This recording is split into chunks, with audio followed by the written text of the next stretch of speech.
लेकिन एक सेकंड দেনছেন মিস্ত্রি এটা ঠিক করতে কত যাইবো এখন? लेकिन ये साला कर क्या रहा है यहाँ पे? এটা কি নষ্ট হয়েছে?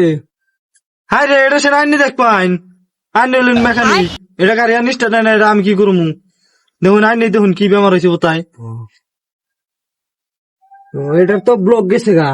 अबे साले দেখেন এখন এটা ঠিক করতে কোথায় কত যাইবো এনে একটা আন্তাজ কইন কত যাইবো এই হিসাবে আর কি বা সামান মামান আনুন নাকবো আর পয়সাও তো কম হইতেছে কেনা গাড়িটা কিনে নেওয়া বিপদে পড়ছি। আইনে গাড়ির যে সামান নষ্ট হয়েছে তা মোটামুটি 70-80 লাখ টাকা যাইবো। এখন কি করবেন, বানাইবেন কি? আইনে এনে একটা কথা কইলেন গাড়ির দাম হলো 90 লাখ টাকা আইনে যদি 70-80 লাখ টাকা চাই না এই গাড়ি হারতে তো আমি নতুনই কিনে আরমু গাড়ি গাড়ি এটা বদলে ইঞ্জিন বদলে কি করবো দেখুন না এখন কি করবেন। দেখুন আইনের গাড়ির মেন সামানই গেছে গা, আর রান্না কোন গাড়ি কিনছে 90 লাখ টাকা দেয়।